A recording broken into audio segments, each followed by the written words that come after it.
Let's get into it. But think of that one fucking song, bro. I say it every week now. What? Fantasia. You pretty much say the same things at the beginning of every show every week. Yes. The GOAT. The GOAT. This is a real thing.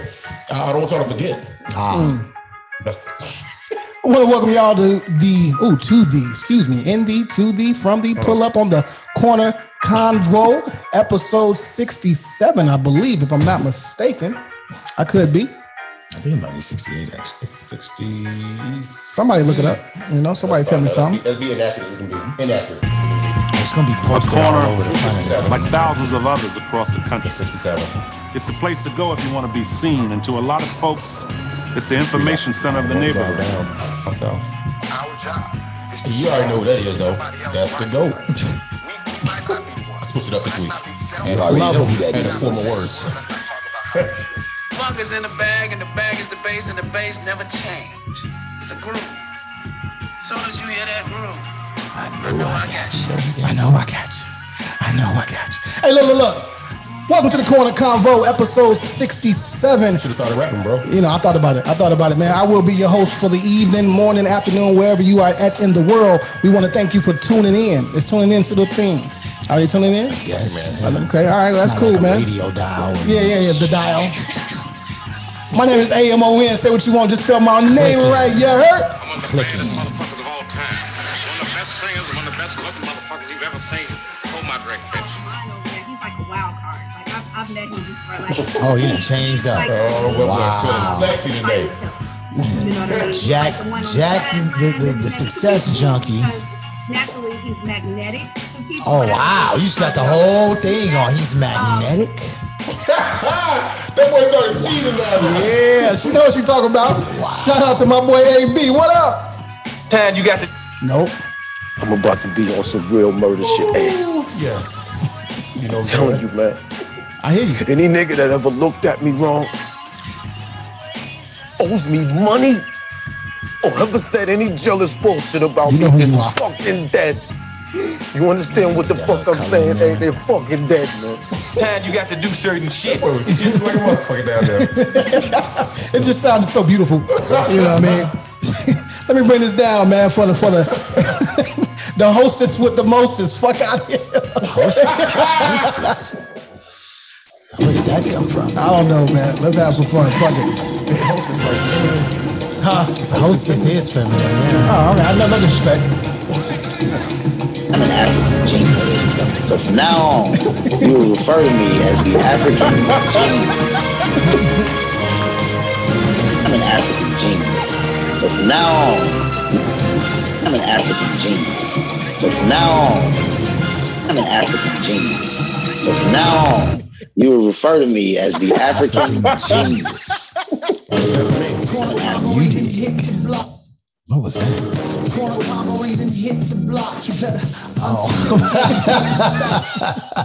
That boy bars.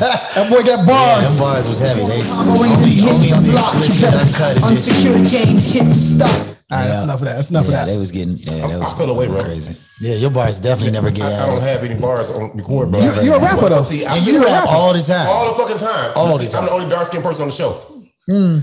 That's called inner racism. That's probably why. You don't say it's probably why. Seems real. Oh, what's up, man? How's everybody? How's everybody week, man? Everybody was good. He said, man, you definitely rap all the time. Yeah, all the time. This boy rap for no reason. Man, the week was a hell of a week, man. It was a roller coaster for me because this week past, you know, I supposed to go to a homecoming festivities with my son, and in the homecoming game the next day. Well, we got news from the instructor, his teacher, that none of his classmates were going. So it would have been a lonely time. So, you know, I wanted to experience something as a parent, selfishly, experience something as a parent, but it was just best that he didn't. When you say none of his classmates, are we talking about like in the one class, or are we talking about like the whole school? None of the kids that are deemed non-mainstream. Oh, got you. You know okay, what I'm saying? For sure. We're going. I'm glad they informed us, though. You know what I'm saying? I mean, you don't think he would have still had a little fun? Well, because he got two amazing parents, we'd have made that shit happen. Y'all would have partied. You know, so that didn't happen. And then we're gonna go to the game the next day. but it rained and it got pushed back because something happened, which may be a blessing in disguise. Something happened at the festivities, but they pushed the game back from 12 to 6. Oh. I don't even want to know what happened. You know what I'm saying? I just know the school's out south, and South, I don't trust you motherfuckers. But then all got something south happened. Yeah, the next day I got to do security downtown at Newberry Library. Oh, Newberry place inside. Yeah, Newberry. I did security for Theo James and Rose Leslie. Theo James from Underworld and Divergent, and Rose Leslie from Game of Thrones. Dope. That's my shit. That's my shit. Wait, are they comedians or were they doing a book reading? Actors. They were doing they actually filming a TV series called of a book which turned into a movie. Now it's a TV series. This is kind of your space too, you know. So you know about all this shit. Yeah. It's called The Time Traveler's Wife. I'm not giving y'all a shout out. Oh, I've heard about that. That was a book. Yeah, I think we supposed to read that in grammar school too. They're doing it though. I mean, he had this wig on looking like Donnie the Golden Boy Lalonde. He hated that shit too. He absolutely hated it, man. But I'm walking her to her trailer for the 75th time in an hour because I don't know why they have to get padded up after every scene. Oh, you know what's in that trailer. And some guy, you know what's in that trailer. I'm not gonna say that. She was so sweet, I can't say nothing, bro. All right, cool. I'm gonna be man. I wasn't there. I'm gonna say something. Yells out, "I'll be your Jon Snow." I'm like, I said, "Hey, who's Jon Snow?" She laughed hard as hell because everybody. Oh, because you haven't seen Game of Thrones. Oh, Game of Thrones. You've never seen that one episode. I think you'll like it, though. Yo, I think not only he would not like it. Number one, Abasi don't like nothing. True. Let's start there. First of all, I heard her accent. I figured she must talk like that in the show. I'm not here for none of that. Nah, she don't talk like that on the show necessarily. No. I think I'm gonna be 100 with you though. It took me at least a year. Like it was already 3 seasons before I finally sat down and watched it because the first one takes too long for you to like get to the point. To get locked in. It really takes till like the 3rd episode before you be like, oh, y'all out here like that. Oh. Like they do some real cutthroat. It's parts of it I think you would dig, but you got to get past the first 3 episodes. If you get past the first 3, then you hooked for the whole joint. It took me at least a year to get through the whole season, the whole 8. What? It was 8 seasons at that point? 7, I think. Total. It ended at 8, right? I saw people crying about the end of that shit. Ice King, the winter is coming. All these things. Yeah, Ice King was cold. Q one of the funniest people because Billy he would talk about it every week. And just like you, talk about how much he hated it, but he watched it every week. Every week. See, every week he had a new opinion about the show. My weekend didn't end there because Sunday I ended up doing security for Kendall Gill. Really? University of Illinois. Yeah, shout out to Kendall. Shout out to Kendall, friend of the show. Security guard, you a bass. Cool, I'll take the money. Right, the NBA ninja. Fine. He said it'll be on the show too, so we got to work it out. Oh yeah, Kendall Gill's definitely a man. But I'm watching these basketball games. His son got game. Phoenix. Shout out to Phoenix, man. He's a freshman at St. Ignatius. He can hoop. But I'm watching his son's name is Phoenix, not like the Phoenix Suns. His name is Phoenix. So I'm watching these games. You just hear some of the most obscene shit coming from the stands. It's these wild ass parents living through their fucking kids. You know what I'm saying? So vicariously is the word that comes to mind. Absolutely. Yeah. So Ignatius is playing. He said the word that comes to mind. Yeah, he said, like it was several others on the way. Yeah, they are. I knew it was the word that comes to mind. Like, I am tapping into my words, man. I'm gonna shut up, dog. These parents was going so fucking hard, bro. I'm looking like, Joe, these games don't count. The coaches can't coach a summer league, but what was Team Rose coach doing? I'm gonna put that on blast too. That was Hyde Park. Oh, that's what you said when you said Team Rose. Yeah, Hyde Park. That was decent though, man. But then the realization hit in. All the shit we talk about basketball-wise, sports-wise, watching these massive ass kids running down this court, moving like fucking at light speed, made me realize that I'm only 42. But I think I'm ready for the 50 and over league, bro. I'm ready for the 50 and over league. It's over with. I was playing with some of them young cats not too long ago, man. It's a dangerous game for an older guy, man. It's dangerous, bro, because they running full speed, Jack. And when you know, it's that moment as an older dude where you know you already going too fast to stop, or slow down without hurting yourself. Yeah, they gonna push you to that speed, and it's gonna be too late. You can see it happening in slow motion when you crash into the side of the wall. Damn, he crossed the shit out you, then. No, chasing a loose ball. Chasing loose balls. Whoa, no, I definitely don't. That's all you all day. Definitely not me. I said, wait a minute. How you gonna say wait a minute? So I didn't even say it. That's on me. That's on me. That was on me. I don't even understand what's going on, man. I was checking myself, man. It's okay. Well, you wasn't. I was. That's why you was side-eyeing over here. I don't know if y'all caught it. That was my weekend in a nutshell, though, man. It was pretty full. That's cool. That's cool. I'm trying to remember now, man. School back in, I'll be blanking out. I got a 24-hour memory these days. No, I think actually now that I remember the week didn't start out too great, man. Got the very, very, very unfortunate news that one of my former students from 2014, I got a graduating class of 2014, a group I taught freshman through senior year, was murdered, shot and murdered on 65th and King. Oh shit! Wow. Right outside the manor over there, the Parkland. What is it? The Park Manor? Is that what it is? O Block area. Oh yeah. Okay. But and it's tough to kind of get that kind of news. You expect over time you're gonna find out about people passing. But we've lost 6 in that group now. And, but what was interesting about that is one shorty reached out to me from that group and was just like, yo, man, got to give you your flowers, man. Like, who knows how long anybody got out here, man. I just want you to know, and I saw actually on the page, like a lot of them showing each other love. So also seeing that a lot of them are still tight was a little bit of a kind of uplifting moment, but it's tough, man. It's tough. So I kind of talked to my current students about that a little bit. And that set the tone for the week a little bit. But other than that, I don't think I did anything particular, to be honest, man. It's finally like full work groove. Brother came to town. He's officially a Chicagoan. So shout out to Most. He got his official Chicago license back. Still doing some shopping as always, but I really don't think I did anything of any substance this week. If I ran lights for my man A-Hop, man. What up to A-Hop? He does this joint called Hurry Up and Get Your Seat. It's like a live entertainment joint. It had like a kind of like a lot like what we used to do at Sub T. You know what I'm saying? Like you got like a lot of local artists, but the ones that are polished, not like just randoms. You know what I'm saying? The ones that actually got show material. Did that. That was pretty dope. Got to see one of my favorite people, Ade Bolo. Shout out to her. She's a young lady that took over my position at Promontory. Just such a brilliant young lady at Howard University now. So Black excellence over that way. I think that's about it, man. Honestly, man, I got to sit back Sunday, relax with my laptop up, with my fantasy football screen here and the TV there, and watch the Bears kill, and then watched my fantasy team kill. So that was the highlight of the weekend. Did you tell Mosey where he should and shouldn't go in Chicago? He already know. Mosey has lived here before. He lived on 86 in Euclid for a while. Like every month. Man, that dude, he's lived on 86 in Euclid for a while. He lived up north. He at one point when he first moved to Chicago, this one he didn't know. He was going from Maywood Blue Line to the Green Line to 45th in Michigan, the Red Line to 45th in Michigan to do a poetry set, coming back that route at like 2:00 in the morning by himself. Not a good idea. Yeah. But he still didn't run into no smoke. Mostly's a different kind of dude. All right. Shout out to Mostly, man. Congrats, man.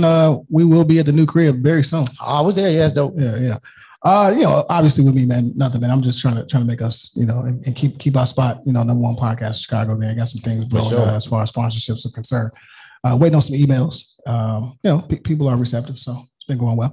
But I also want to give a huge shout out. I know it's Libra season, and I didn't realize we had this many Libras that follow us and popular rock with us. Bro. It's crazy. They think the world stopped. So I want to give a shout out, publicly, not just in the group. Vanessa Renee, Nadine Usher, Tiffany Nicole, my girl Martisa Berry, and last but not least, man, your sister, my sister, Naomi. Yeah. I don't know how to say her name. Look, he's fucked it up. Anyway, she'll get that. Anyway. What's up, sis? What's up, sis? Naima Adedap, but it's not. What I say? Naomi.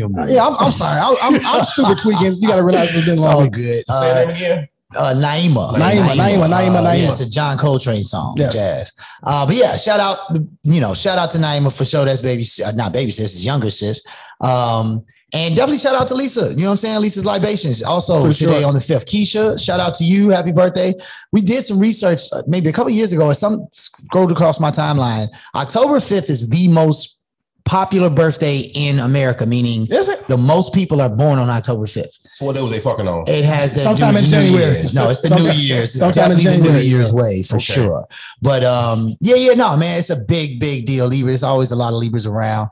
And yeah, we are certainly surrounded by Libras. That is for sure. Yeah, we have a live show coming up on the 12th. Yeah, 16th Street. I guess we'll do the re-birthday party. Yeah. Yeah, that'll be what's up. Working on that. It's going to be dope. You want to tell people what we got coming? We're just gonna just surprise them with the promo. Let's just drop the promo. You know what I'm saying? Keep it real. You know what? Now that I think about it, one thing I did do this weekend, I'm so sorry I forgot to mention this. Shout out to T Murph, man, and Real Talk and Hot Sauce and Damn Fool and that's my boy and Eli. Man, T Murph did his Faded comedy show at Promontory this weekend, man. It was sold out. Oh, really? And he is really showing that he's at that next level, man, because he's plucking talent out of Chicago and he's starting to put them folks in places, right? He just got the second season of Woke.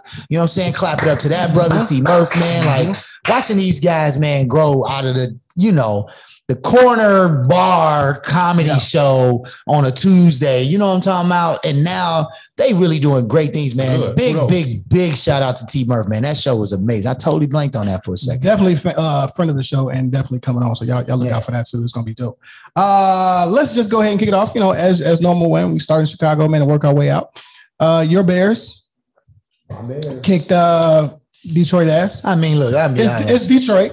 But it's a good win. Worst team in NFL. It's a good win for. It's a good win for your. It's not a good win. It's just a win, bro. It's a win. Really? Yeah, I'm not gonna go with good win. It's a win. It's the reason that Detroit said. You know what? We're not doing anything with our current team.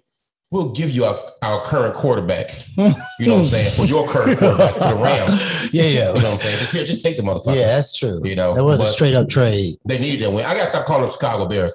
I gotta get used to Arlington Heights. Arlington Heights, yep. I'm gonna love that. The AHB. You know what? I'm glad you brought that up. Are you aware that there are 10 NFL teams that do not play in the city that they claim? Yeah. Lots of basketball teams as well. Yeah. Okay, so the Jets are one. Yeah. New York Jets don't play New York. I got it. The Chargers neither do the Giants. The Giants don't. San Francisco. Yeah, dog. No, Chargers got a new stadium. It is in LA. Eagle basketball. Yeah, the Angels were in Anaheim for a while. Detroit played Auburn Hills for years. All right, so here it is. Los Angeles Rams and the Chargers play in Inglewood. Right. New York Giants and Jets play in East Rutherford, New Jersey. Right. Frisco 49ers play in Santa Clara, California. Las Vegas Raiders play in Paradise, Nevada. Fun fact, though. Check this out. The Las Vegas Strip is not in Las Vegas, but in a pair of unincorporated towns called Paradise and Winchester. I don't know if y'all knew that. But yeah. I'm sure you did. Yeah. For those who did. I don't give a fuck. I'm still going to do nothing. Even the Dallas Cowboys, they play in Arlington. Yeah. The Washington football team plays in Landover, Maryland. Well, some of those places are, DC is not its own city. So Maryland is part of the DMV area. So that's part of it. Same thing with San Francisco. San Francisco is really the Bay Area team. It's got like the Golden State Warriors, right? Like they're the Bay Area team. Yeah. Well, I shouldn't say that because you got Oakland back now, but before Oakland came back. Oakland's in Las Vegas now, right? So that, I don't know, that doesn't mean anything. Bottom line is it's business. Yeah, I think John Swain actually had something very special. They're getting up under $86 million debt going there. They can pay it off in, I believe, 3 years. They're just going to tax right off. But for the diehard Chicago fans, I'm originally against it. Business-wise makes sense, but I'm saying it's like Soldier Field. It's like taking Wrigley Field out of fucking Clark and Addison. Three Rivers. Yeah. Fuck them people. I mean, at the end of the day, it will be sad if you have to if you have to leave that beautiful lakefront to go to a Bears game. Just going to a Bears game feels special. When you pull up, you know what I'm saying? Even though they're trash. Walk a half mile. Yeah, walk a half mile or whatever the case may be. Get on the little bicycle dude joining for the $50. You know what I'm talking about? Robbery. That's robbery too.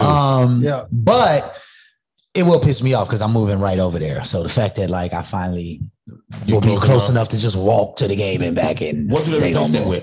They're not leaving for 10 years or something like that, right? I believe it's 5. It'll be ready by 5. By the time you blink, it's gonna be done, bro. What do you replace Soldier Field with? What do you put there instead? Hotels? No, the soccer. It's gonna be a soccer field primarily, and they're gonna keep doing all these big. Who goes to soccer games? What are you talking about?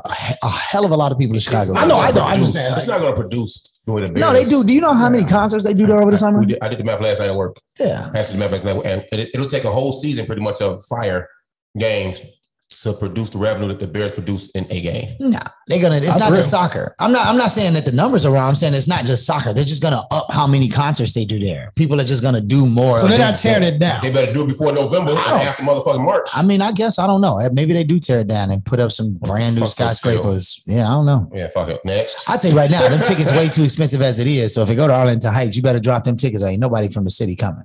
Yep. Shit, they coming for the Bears, bro. Nah, they're coming. Which fan base is the most ravenous in Chicago? The reason why you can sell out a Bears, the reason why you can sell out a terrible team in Chicago every year is because of where it is. The people that have season tickets live across the street. They live down the street. They don't come from way out. Some do, but not most. And the tailgate right there on the. You've never been to Lambeau Field, right? Not Lambeau. No. If you've been to Lambeau Field, let me tell you something. You have to care to want to go to Lambeau Field, bro.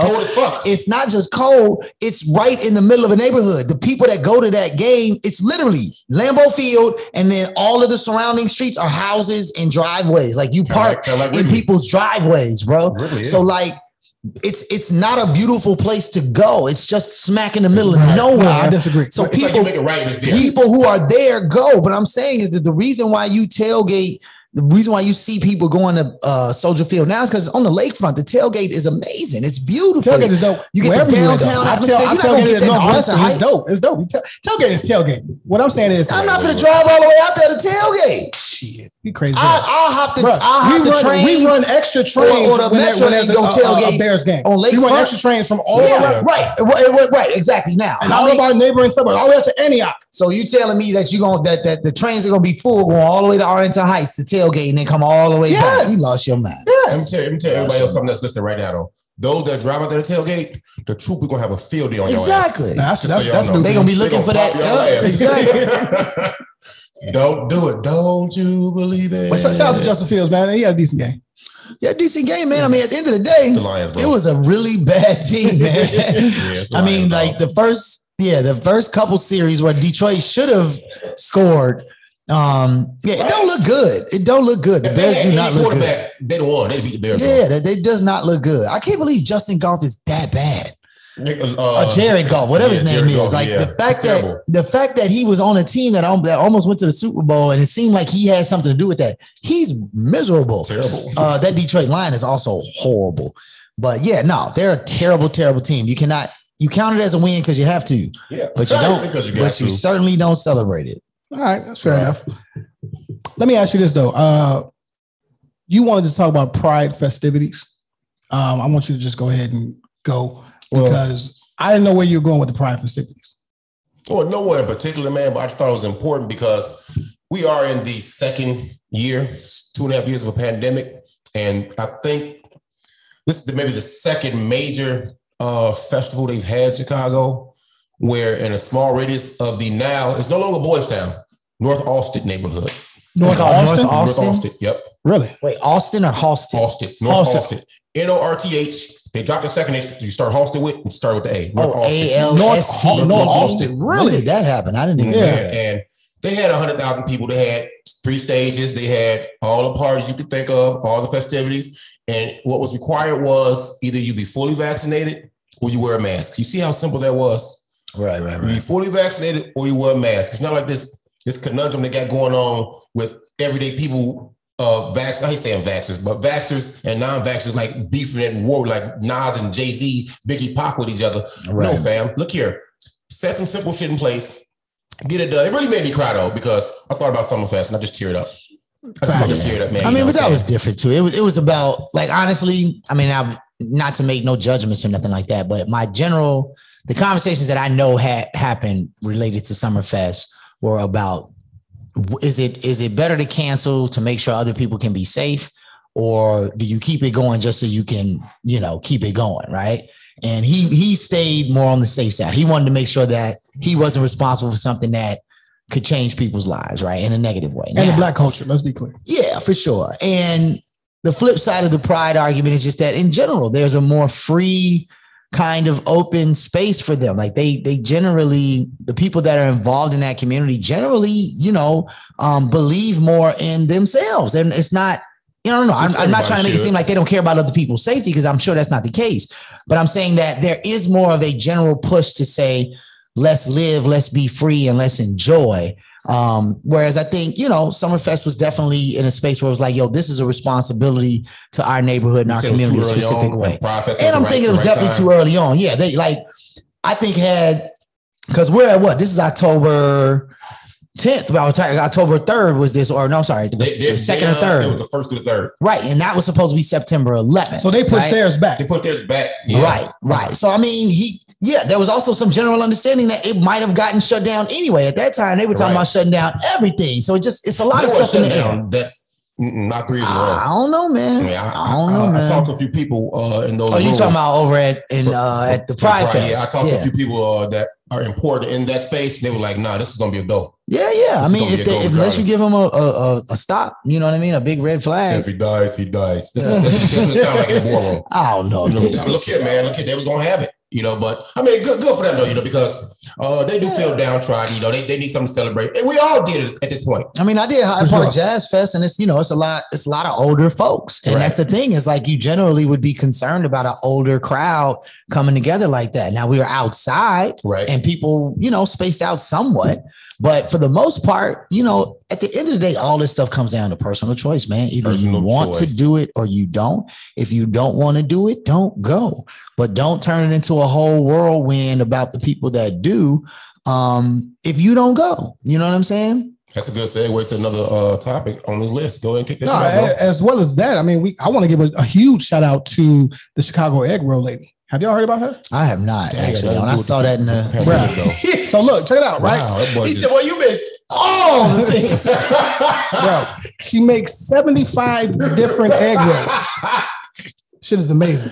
That had nothing to do with it. Nothing at all. Yeah. But besides the fact that we're in Chicago. I'm here, bro. That's it. That's all I got for you. Now, again, Chicago egg roll ladies dope. Where's she located at? I'm about to tell you right now. 3652 West Chicago Avenue. Okay, so this is a truck or a lady with a cart or what? What's Central Park?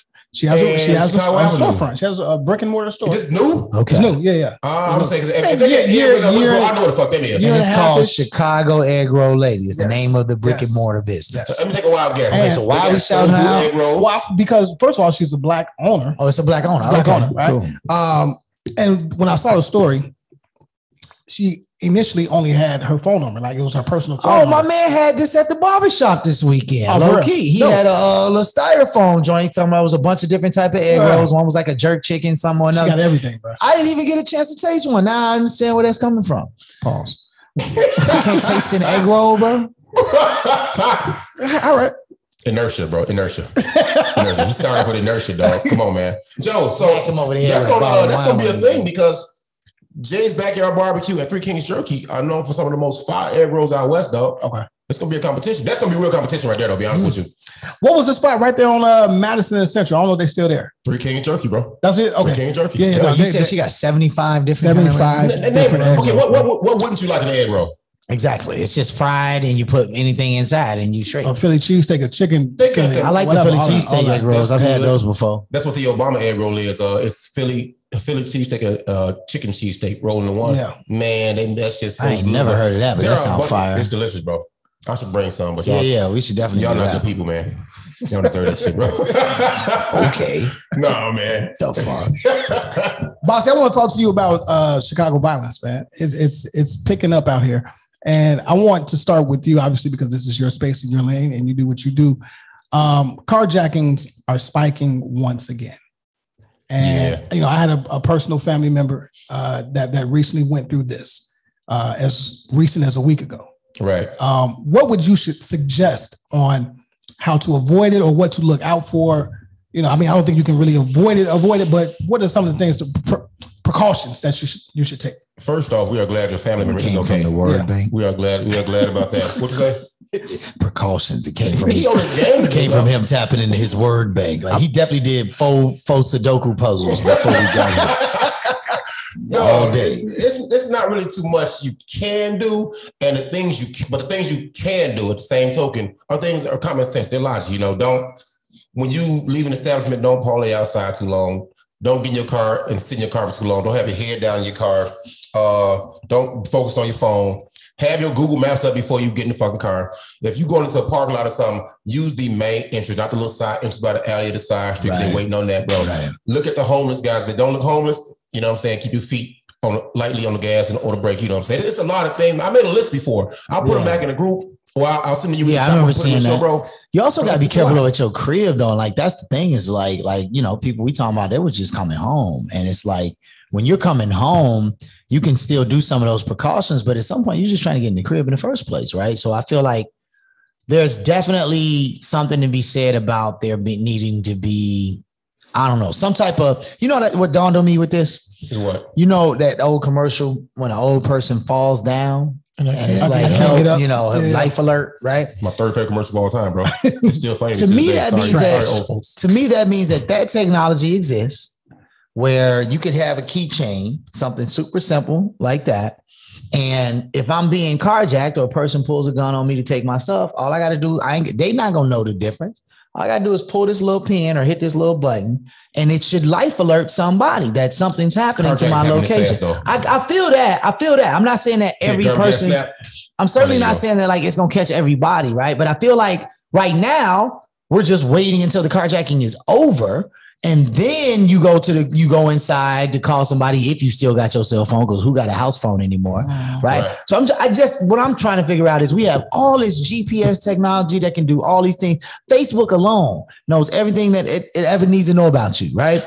See, I feel like nobody's investing in technology for these types of things to make it more safe, because at the end of the day, to your point, you can pretty much pull a gun on somebody and take anything off of them in a matter of 17 seconds and be gone, and nothing happened at that point, because it takes forever to find out everything else. Despite all of this, all these video cameras we got everywhere, right? Like it just takes too much work, too much labor. So I'm just wondering if there weren't some type of simple thing like to do this and take a picture of everything around my car. On the car, it's got a whole camera. I can see everything around my car when I'm bagging up, right? So why can't I just hit a button that takes a picture? We don't see your car on the expressway. All cameras everywhere. We don't see your car driving, flying, going to Indiana, right? But to your technology point, cars have that already, where they auto shut the car off. But because everybody's afraid of being sued, they cannot cut their car while it's in motion.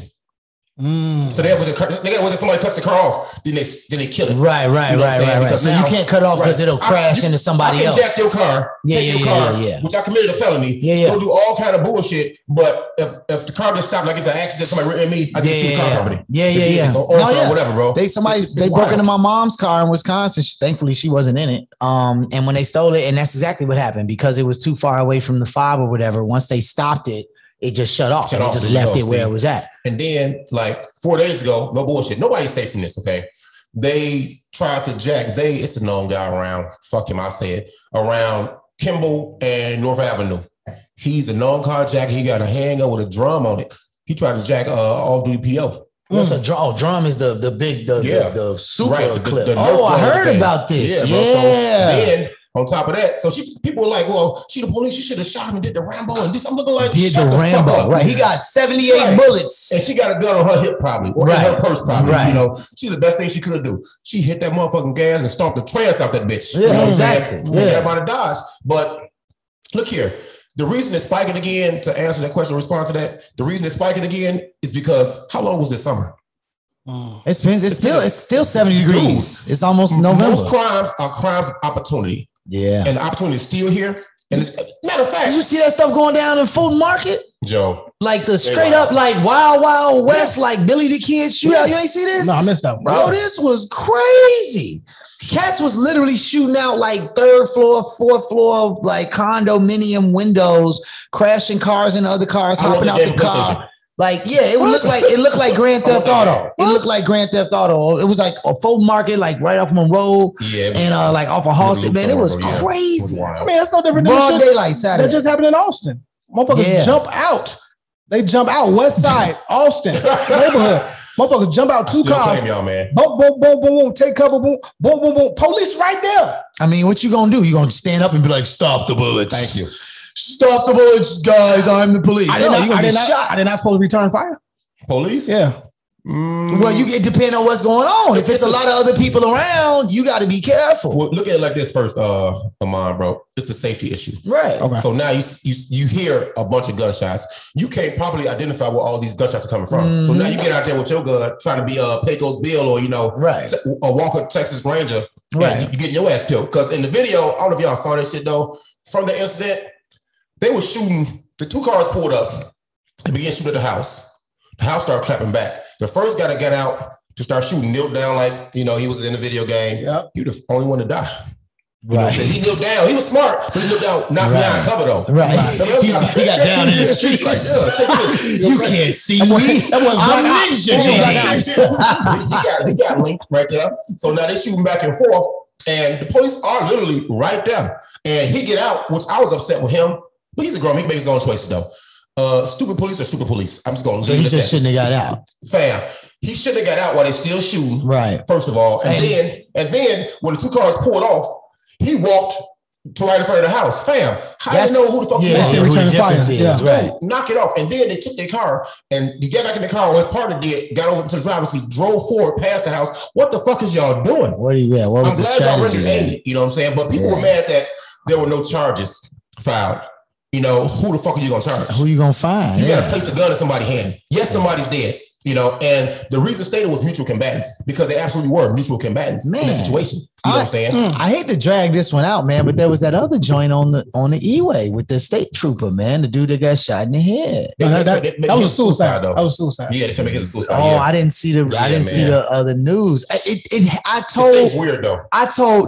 Man. As soon as I saw that story, I was like, bruh. I hear you. This is very, very suspect. Like, ain't nobody pulling up on no state trooper on 94, shooting one shot, hitting them dead in the head type of vibe.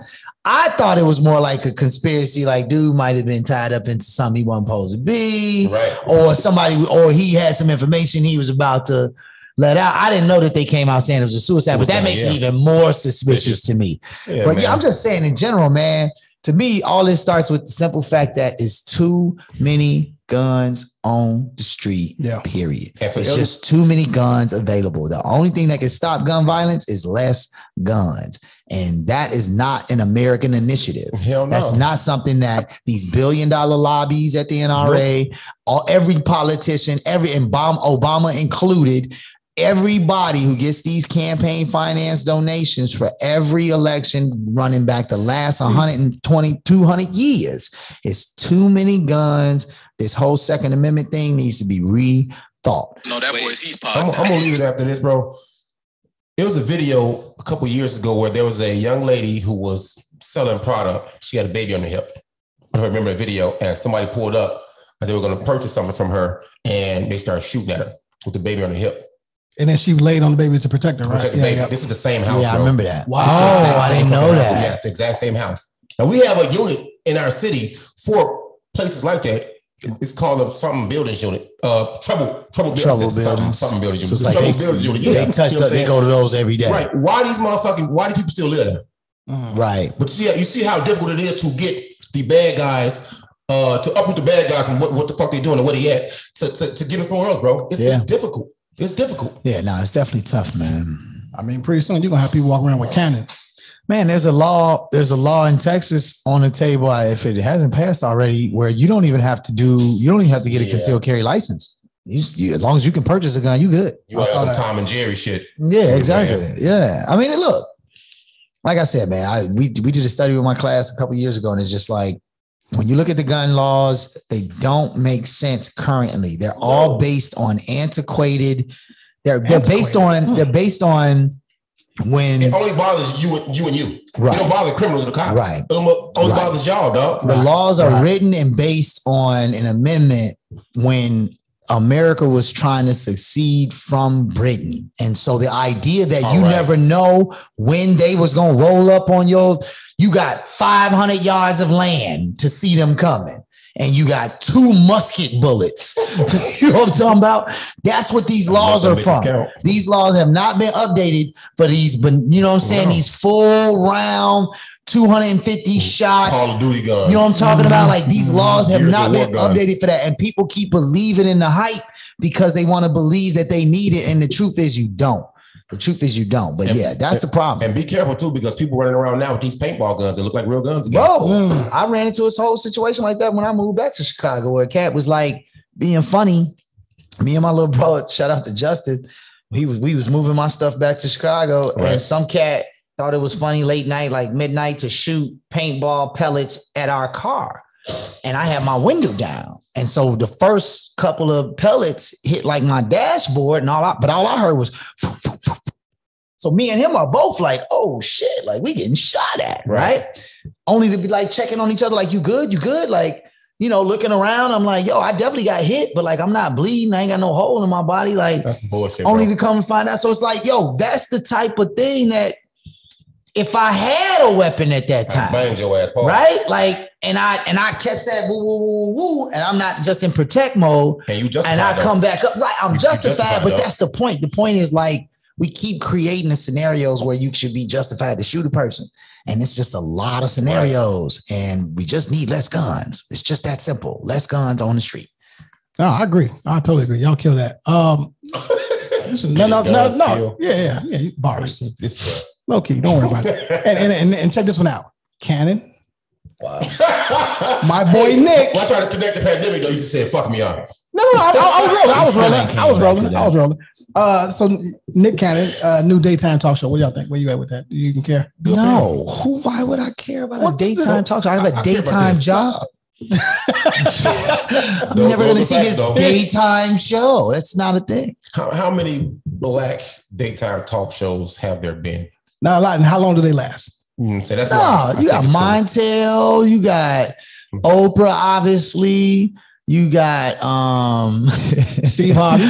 Steve Harvey had a daytime. I feel like there's more. I was just thinking of one. Keep feeling that way. You won't get past this number. 3. It's only 5. Who the other 2? Bro. I'm not telling you. Didn't Monique have one? Monique had one. That shit don't count. No, she had nighttime. She was on BET. That shit don't count, man. I think it was daytime. No, it was definitely BET nighttime. You was watching it? BT, that's not like BT is a cable. That's cable shit though. Yeah, it's not like channel 2, 5, 7. Like, yeah, bro. That's why I like it that he has a show. Stop thinking about this. It's not that important. But remember he made his comments regarding the Jewish community, and they tried to cancel him. Entertainment. Yeah. Great bounce back, Nick. Yeah. Nick is a full Hollywood guy. And I don't mean that in like he acts Hollywood. Right. I mean that like he is Hollywood. Him, Will Smith, Jamie Foxx. Like they can't separate from that. They are part of the fabric of what Hollywood is as it pertains to black people. So, not a diss by no means, but I would expect more things to happen for those people that are related to Hollywood. Cool. No problem. It would be different if you told me he opened a library. I'd be like, what? Nick can't open a library. That's crazy. Well, he's going to do the Dr. Sebi. The documentary and all that. I mean, again, I'm not knocking the brother. I think he's a brilliant brother. I think he's done a lot, but I'm just saying the fabric of everything you will hear Nick Cannon will be about Hollywood. No different than Will Smith. At some point, people have to sit down and take notes from him to see how he did it. How he rubbed elbows with people, how he did that. That's he was like 6. That boy started on Disney. Yeah. That's how Disney is the answer to all of your problems. No, actually, Nickelodeon. Oh, Nickelodeon. Sorry. Oh boy, which Inertia. Is basically Disney. Okay. Inertia. Also, like Nickelodeon is owned by ESPN, which is now owned by Disney. But I could be right. That's a good flip, though. That's a good flip. And you might be right. I think you are right. I hate when y'all split double teams, bro. Pass the ball. Split double teams. My favorite rapper, Ghostface, man. A monster. Yes, he said that he's a big dude. He is bigger than you, bro. He is. He's legit. I'm 6'5", bro. He's big, bro. Yeah, he is a. I throw ass too. Nah, he wide. Like he's a wide guy. You can't walk through the hallway with Ghostface at WGCI. So Supreme Clientele Part 2 is coming, and he has he has Kanye executive producing and Mike Dean. I can't wait. Go wrong now, bro.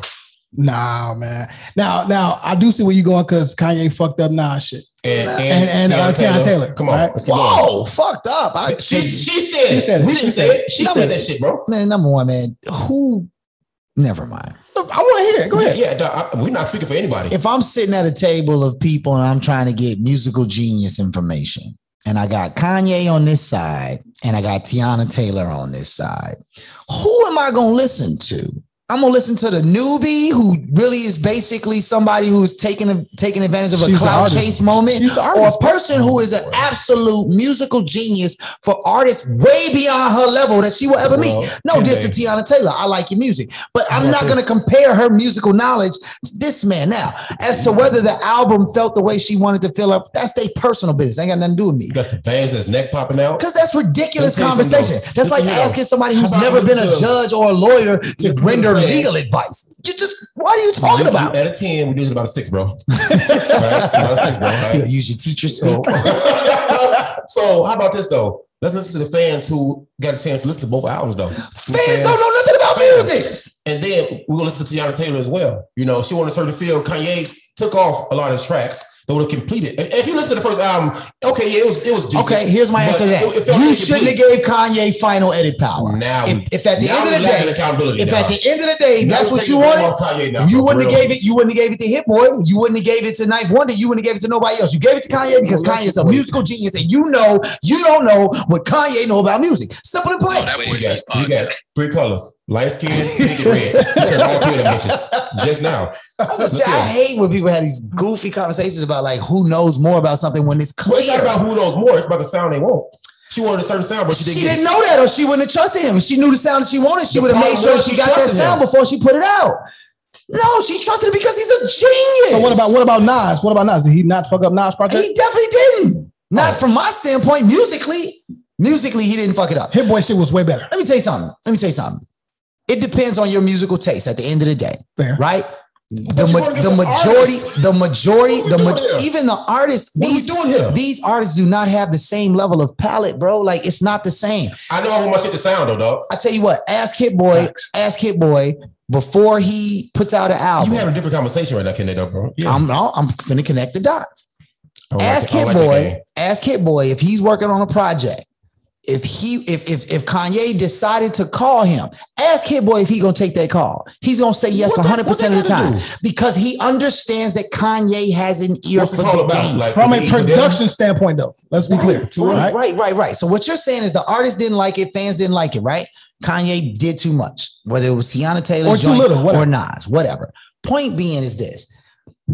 Don't give a person final edit if you want to have that. Initially. She didn't know that. This is the first time with Kanye. What do you mean? The contract says very clearly who gets final say over which cuts get on it. That's how this works. This is true. You're giving over final edit to Kanye. McKinney You're the 9 still, bro. Going up to 5 this time, brother. You know what I'm saying? You listening to all this Snapchat shit, man. I'm talking about what these contracts look like. Go ahead. She thought she was gonna be able to tell Kanye, no, I don't want that track. I know. Look, I got a third, bro. It's all good. I'm asking. I'm seriously asking. No, what her complaint was, she wanted a certain feel and tracks that they agreed were going to be on the final cut. Without her say, he took them off. That was the issue. He can only do that if it's in the contract. So her agent failed her. What you're saying is they agreed. Me and you agreed for something right now. We agreed to Kende gonna have these 10 tracks on his album, but when Kende's album drops, which I put in reverse like I'm producing and shit, which is funny as hell. You know what I'm saying? Kende has 6 tracks on there. All right, without even telling me, hey, I'm gonna do this or getting the okay or just let me know. None of that shit. What you have to understand is that none of that is actually done between Tiana and Kanye. It's all done between their lawyers and their agents. So they can have as many conversations as they want. That piece of paper says who can make what decision. That's on her and her agent for not knowing that he got to make that decision. Because if he couldn't make that decision legally, she would have been able to make sure it never happened. Okay, let's just wait till Ghostface drop. Ghostface. I hope it's cold. I think Kanye slightly coming back to something that people rock with. He said, "Yeah, because Ghost ain't going. What the fuck happened, bro? That's it. Ghost ain't gonna come out with that Shaolin sword." Are you taking off work that day when it come out? No, not for real. No. Are you gonna pay attention at work when it come out? No. Okay. Train's definitely gonna be running into each other that day. Have y'all been paying attention to ESPN? Yeah, Walt Disney, absolutely. Now, Jamel Hill, gone. Katie Nolan, gone. Bomani James. Yeah, I didn't know about Bomani. What's up with that? There's a trend there, right? And we got two blacks, one white woman. what you think is going on at the helm of ESPN? You have to when people, Jamel was fired, right? Katie Nolan left. You got to add content though to that one. She left because she wouldn't stop telling people the truth. The truth. No, that's how she felt about Trump. That's true. You know what I'm saying. But Katie Nolan and Bomani, they left on their own. Bomani been saw through the bullshit. You know what I'm saying. He walked in to the show one day to Dan Le Batard's Highly Questionable on a whim and got that job. Yeah, and he was phenomenal at that show. I turned to that show for him. I actually enjoyed Bomani on that show. Absolutely. Yep. I turned to it for him. Yeah. So I don't know Katie Nolan's deal. I thought she was decent, you know, but you see and this is all good too. You see more women, if you prefer to be called female, fine. Female and women talent at ESPN now. You see it, you know what I'm saying? And it's not necessarily, I can't say it's not necessarily a color thing, but you see them across the entire rainbow now. There. I don't know, maybe it's the old guard being kicked out for the new guard. Who knows, man? I kind of feel like because you can leave a juggernaut like ESPN and go start your own, right? Okay. Whether it's in the podcast space. Inertia. Facts, right? You can go start your own. Inertia. You can go start your own and do what you want to do. Like, this shit ain't never going in. We still on the fifth quick hit. We ain't got to the top. No, right now we about to get there. But the thing is, why are they leaving? You know what I mean? Like there's something going on at ESPN. Yeah. And again, shout out to Kwame. I think he opened up a lot of people's eyes with what he was talking about and how Jones were woke already, though, in my opinion. No, they definitely were, but they won't be the first or the last to say fucking I'm out. Facts. You know what I'm saying? And it's just weird. So to me, it lets me know that you get what you want and you move on. At the top, right? Some shit's going on in them boardrooms. Now, you got Stephen A. He's never going anywhere. He's the token. The First Take is shit now, too. Oh, it's trash. It's trash. But what's different about it now than when it started? He got different guests every day. It's more him. Oh, it's more him. He invites his homeboys and they big up. Him and Michael Irvin yelling at each other. I mean, I just got ESPN Plus, but I never watched it. That's the only time I can watch that. Look, I want to go ahead and get into Black Excellence. I just want y'all to think about that and watch what's really happening at ESPN. Some shit is about to happen, and the story is going to break, and it's going to happen with the people that you do not ever see. The story going to break, right? The check signers. You know, you're going to see, and you heard it here first. In Black Excellence, Bossy. What's wrong, bro? What are you talking about? Finish the goddamn sentence. No, I mean all this laughter and then you shaking your head and shit. You know. All right, cool. Maybe I missed something. I just want to laugh. I don't give a fuck. All right, that's fair. Get his ass. Get his ass, man. What is going on? Yeah. So in this week in Black Excellence, I need. See, that's the bullshit. I need you to talk about the Black Opera link. Can we talk about that? The what is it now? The Black Opera. This is one of Abasi's little situations. Yeah. I just need you to go in depth. I didn't do any homework like Ken did. Sorry, man. I can't freestyle that well. I didn't either though. I thought it was cool. Okay, cool. So we got a Black Opera. That's dope. Shout out to y'all. Do we know any? Yeah, I need to kind of know the details because I know that Leontine Price is a Black Opera singer and she's amazing. No, she's not. This was on a production standpoint. Yeah, my grandmother used to make us sit down and watch it. Like I remember the first time we laughed because opera. They make like the strong faces and like they be real dramatic. And so we were little kids. We started laughing. And my grandmother, who is the nicest grandmother, not my dad's mom, my mama's mom, Grandma Williams snapped on us. I ain't never been snapped on like that by her in my life. And I knew it must be serious. She was like, you will not laugh at this Black woman who is singing opera at the Met. As the first Black woman to ever do this type of thing. So, it is at the Met. So here it is. It says, performed the first by an African-American at the Met Opera. That's and Terrence Blanchard, 138-year history. Fire, it's called Fire Shut Up in My Bones. Yeah. Terrence Blanchard, man. He's Terrence Blanchard, he's a horn. He's a horn player, man. Yeah, he's a jazz player, man. He's cold. Yeah, he's the first to play the Met. I saw that. I saw he posted it on his story. No, man, he's one of the greats of jazz music. Yeah, absolutely amazing, man. And that's super dope. I was talking with Corey Wilkes from Chicago, who's a trumpet player, and Sam Trump. And we just bumped into Huda on our way over here, right, from Hypnotic Brass Ensemble.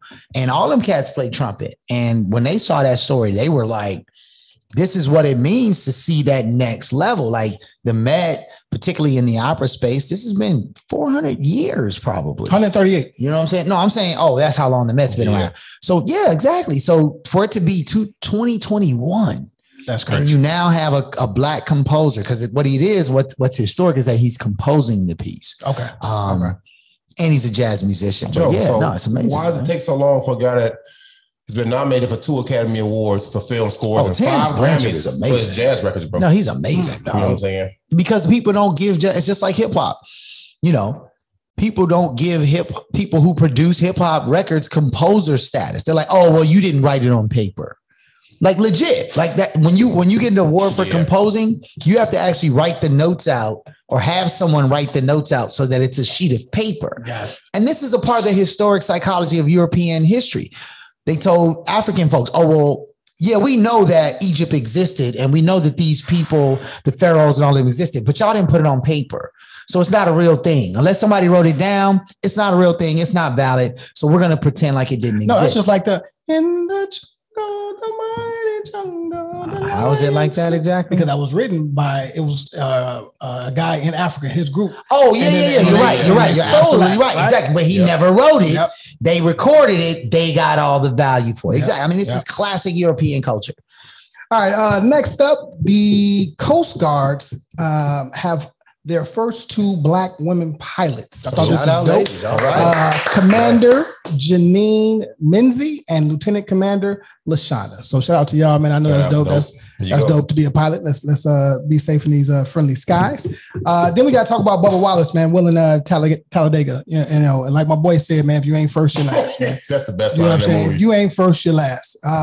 He was on I Am Athlete, and he was saying, yeah, it's cool that I'm a black guy on the race circuit, but I don't want to be just a black guy. Right. Of course, whoever wants to be known as just. So you know, when that whole noose thing came out, it was like he garnered a lot of attention that he didn't want. He's like, no, I'm better than this. Yeah, I'm a racer. You know, this is what I do, and he's done this since he was 10 years old. Yeah, man. That's he didn't choose to be a victim of that.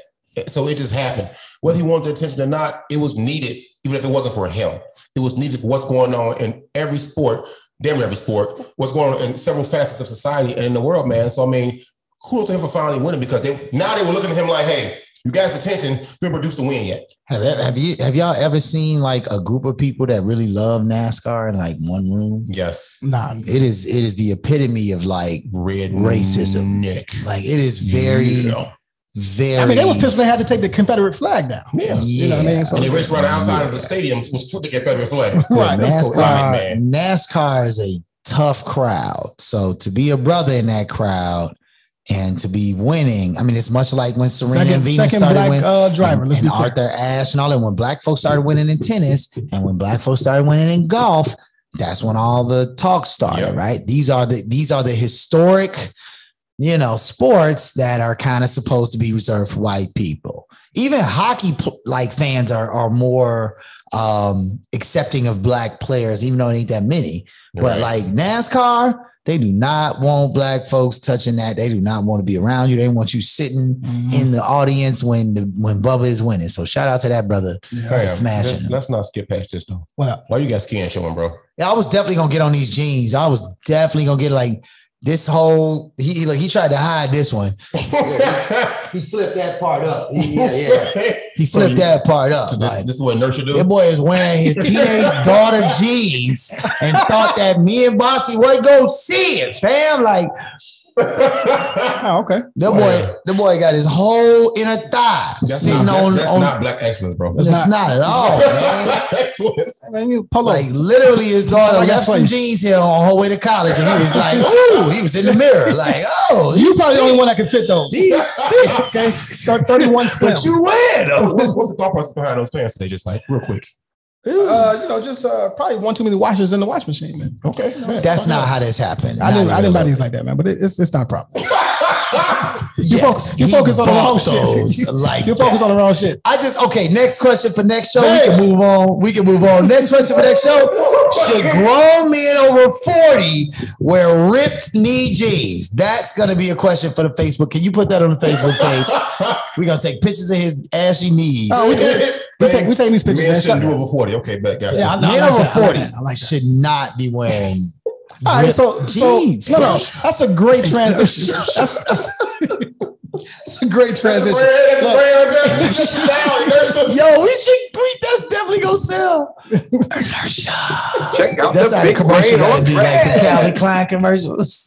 He gonna walk in with no shirt on, stomach all hanging out. Sexy. He gonna be in these little tight ripped jeans on some inertia. Oh my God, man. That was good shit. That was good shit. So let me ask you this. Let's get right. Name is fragrance. He gonna have a whole fragrance. It's gonna be a leg like that. What's that? Rajay Bobby. And on the bottom, it's gonna have a ripped jean on the knee.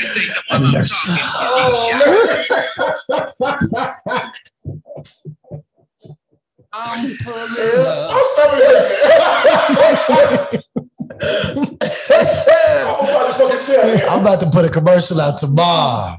Make sure you cop the new fragrance from the Convo podcast. Inertia. My quarter combo. Inertia. Now I'm gonna use it. Inertia. What do you gotta do with anything, bro? It means fuck out of here. What's that, man? Look, do all or most black men think the same? There's a video floating around. We had some people in the group send us this video and ask us to break it down and talk about it. So in the video, they asked 5 or 6 questions, and it says, so we're in agreement, right? Do you strongly disagree, somewhat? All black men agree about inertia? No. Or somewhat agree, or strongly agree, right? And in this video, I don't know where they got these black dudes from. They don't represent us. The North Pole. That's not true. That's not true. I thought it was a good Hyde Park and out west. It's called a subset, right? You have to find. They had a gay black man. They had a black dude that was gay, but you could tell. I mean, they had a black dude that was a lot of cools. There was a lot of cools. They had a black dude that sounded more like we sound on this podcast. Like he sound. Just like regular dudes, like saying regular dudes. I'm not regular. I'm above shaming now, bro. You clearly about the inertia. They had an intellectual cat. They had like a guy that was clearly like really like well studied. I don't know. I'm just saying in general, it's called a subset. I'm just making this shit up. You pull people from different walks of life, not just the fact that they black. That's how you do it. And they did that, and that's what you get. And what they did was which I'm going to do in my class. I thought it was a dope way they did it. They drew lines, right? So everybody started out on the middle. And then you had the line to the direct left was agree.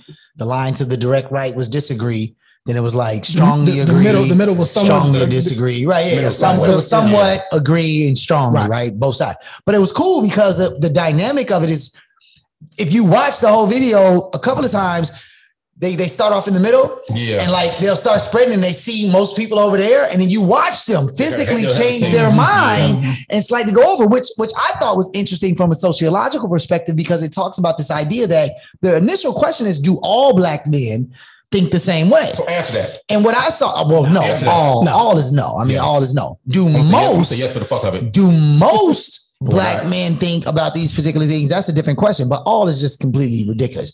But what I saw in that same space was this black man was going this way. These other 4 black men were going that way. And because those other 4 black men went that way, this black man slightly adjusted his course, which to me speaks to the idea that maybe they don't all think alike, but maybe we do follow the crowd. We follow the black man crowd. Influence. Yeah, we follow the group mentality. How about this? I'll say yes, because y'all have fucking brains. And I think it depends upon no, because it depends upon how you're raised, where you're raised at, what your influences are, your trauma. Absolutely. So let me ask. Trauma induced. I want to ask y'all some of these questions, and then we can, get back into that. Okay. One of the ones that I thought we should. But you can't say all though. The problem is all is an immediate. That's what the video says. So the answer is no. The answer is no for me every time. But this is how I don't know who. Okay. Well, if it say do all men like blank, just take out all then. Yep, you got to take out all. All right. So one of the questions was that changed the dynamic. All you have to say is do black women. If I can get it out. What? Who's Wait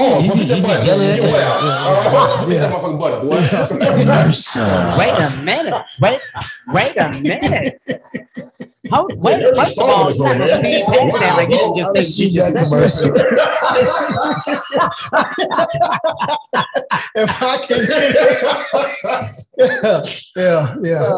I think that shit is trash, bro. No, because it's automatic. No, just say do black men. That's all. So here's one of the questions. Are black men attracted to big butts? Yes. No. You said yes when it was all. No, yes. I mean, you know why? Because Sir Mix-a-Lot did it, bro. Because he like big butts and he wasn't gonna lie about that shit, bro. Sir Mix-a-Lot. Really? I disagree. But no, I think it depends on where you're raised. A lot of men liking a big ass ain't got nothing to do with where you grew up at, though. Studies show this though. If you grew up around a lot of big ass, tend to like women that have similarities to their mom, and not in a fucking creepy way. Meaning like the man's mom. Yes. Right. Absolutely. So if your mama was, you know what I'm saying, thicker than a Snicker, you might like a little veteran way, a little thick something. Your mom was a skinny lady. You might like a little something thin, bro. But then you also have the influence of. Hold on. Keep going. But see, and then once you get older and start to develop your own thought process, it may be like the guy you said was going one way, him at the other way. If your friends like him, say if your friends like white women, your peer group. Wow, you see what I'm saying? Right. Your peer group. Look at that boy, inertia. Motherfucking likes all that, bro. You might start leaning toward what you didn't initially like because you're influenced by what your peer group likes. Yeah, I definitely agree with the idea that you will develop what you like in your, from an educational standpoint, your brain. You're not born like, ooh, big booty. That's what's popping. That's not how it happens, right? You're not born in your DNA like I like big butts and I cannot lie. That's not how that works. That's top 10 line right, bro. But your environment will shape that information for you. The people, the first set of males or females for that matter, that start to identify, ooh, you see her butt? You're going to be like, oh, okay. And that's going to become a part of who you are. To your point, right? I remember the first time, bro, that I found out that white women thought that having a big butt was like a bad thing. I remember being completely flabbergasted. Like, what? That just changed, didn't it? Like, I didn't know shit just changed. I did. I just remember being like, where did you hear this? Like, who told you that? And to your point, they did. They referenced like their white women counterparts that they looked up to, their mothers, their aunts. They said, oh, your butt's getting too big. You're not, because it was, to them, it was a sign of not taking care of themselves or whatever, right?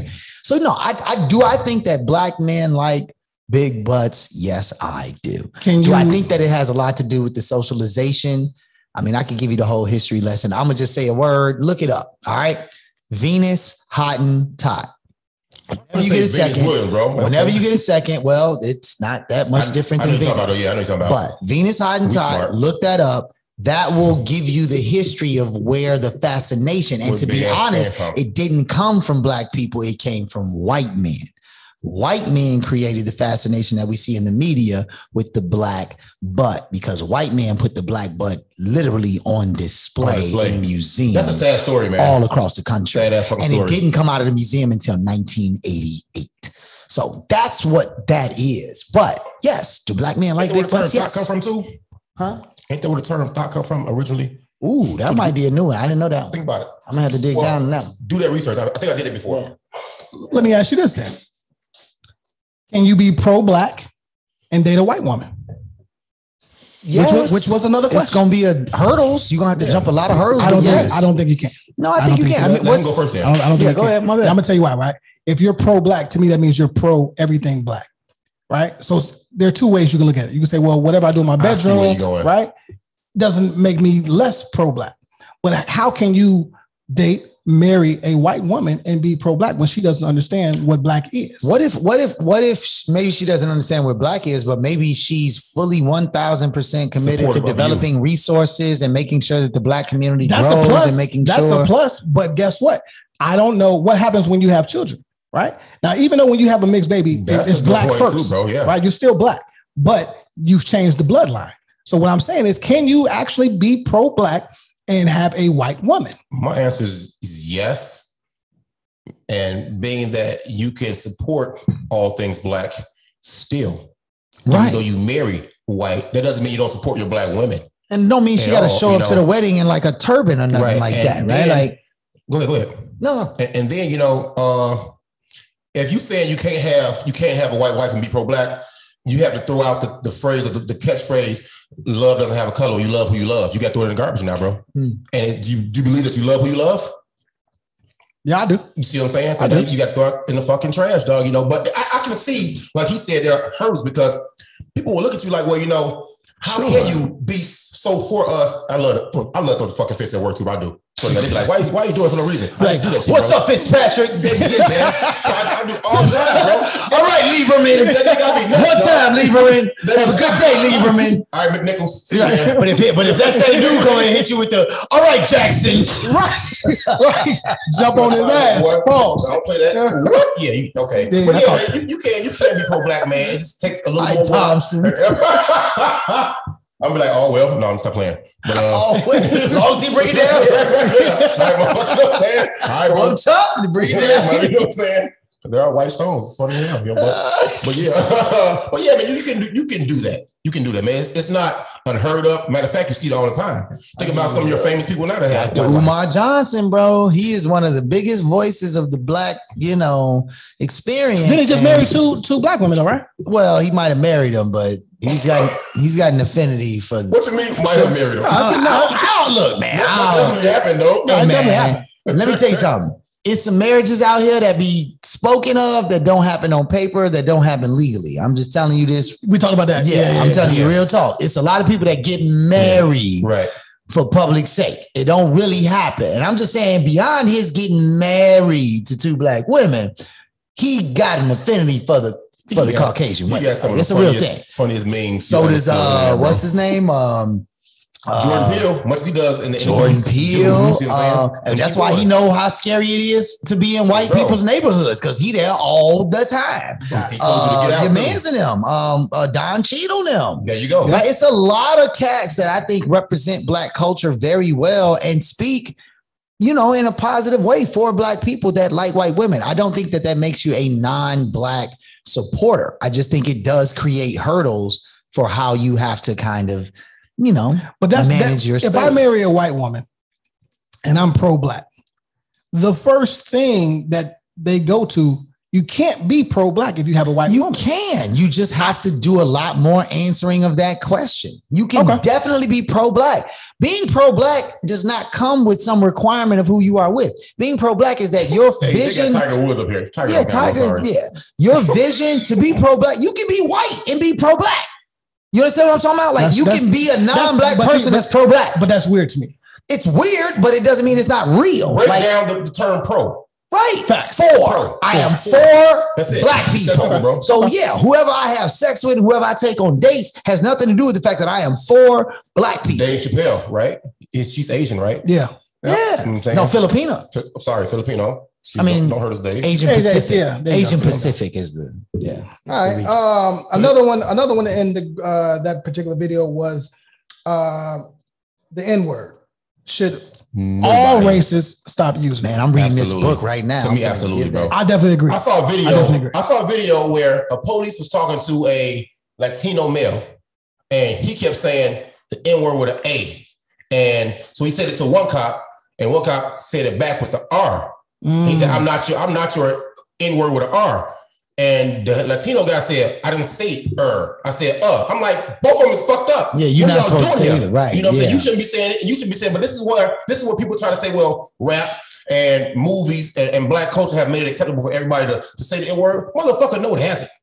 That word's been egregious for centuries and eons, and since its existence, since its birth, it's been inertia. It's been fucked up since then, bro. I think, and we can never get control of it because It's all gonna be made sexy by movies and music, bro. It's all gonna be kept sexy by cats in the hood, by uneducated motherfuckers that don't know. And then some people try to come with the bullshit theory. And I'm sorry, you know what I'm saying? No, go ahead. Bro, talk about some, well, Niger is a place over here and it meant world. Joe, it don't mean that shit over here, man. Yeah. Knock that shit the fuck off. And that's not, and that's not the people that lived in Niger never used the word nigger, right? They used the word Niger because it was a river.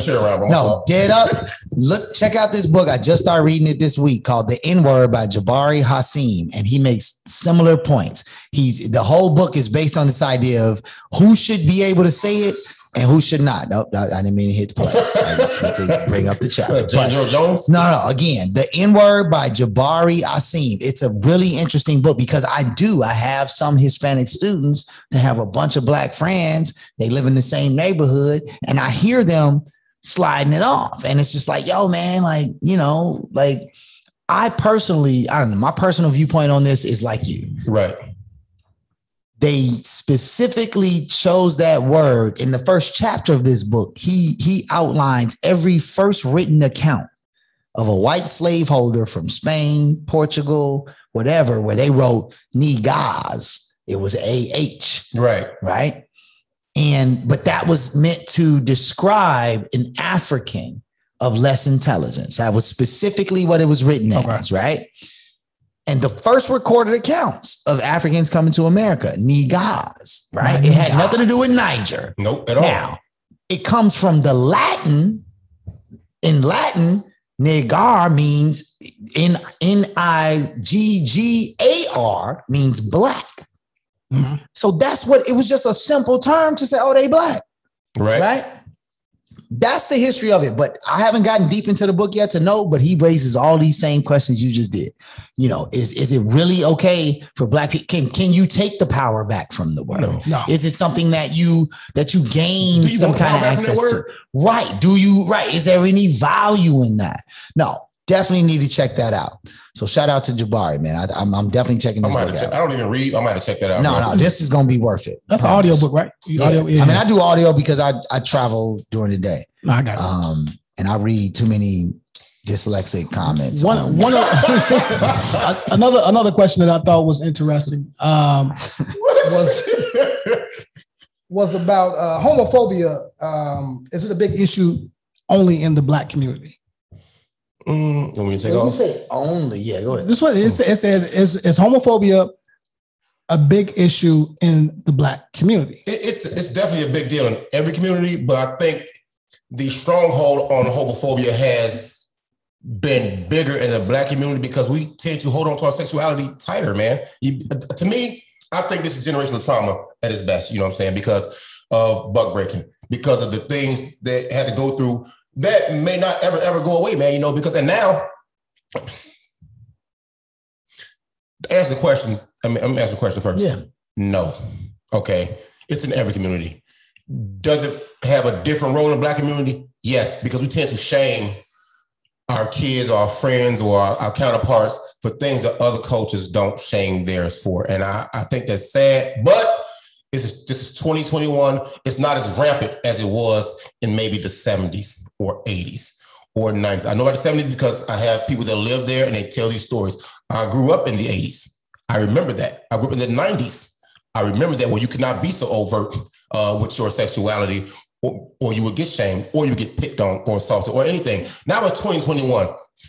If you still have a phobia about homosexuality, to me now it's just a matter of you refusing to educate yourself about things. That's just me personally. As an adult, or are we talking about kids? Because I think as an adult, kids we look at it. We're the shepherds. No, it's facts. But I think as the way that they're pushing the agenda, right, to be open, right, with the children, why not? I don't feel like it's being pushed the same way early enough, right? Because they're trying to say, and I feel like they're trying to say, like, okay, it's okay to be gay for sure, right? Absolutely. Knock yourself out. But the way it's portrayed on TV. So you said nothing was force-fed the way this is being force-fed. Exactly. I disagree with that. No, I disagree with that, though. I mean, everything that, when you talk about popular culture, particularly in the media spaces, is informed by the audience that wants to see it. Right. So you didn't see a Bill Cosby and a Claire Huxtable because they had that great idea.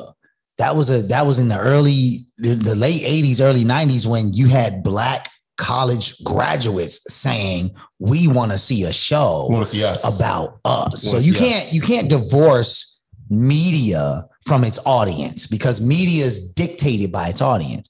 Okay. The idea that the conversations around LGBTQ plus, IA rights is more prevalent now.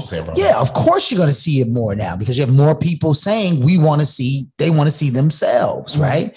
So yeah. I mean, I think you got two different things going on. You have a great point. Homophobia is not racial.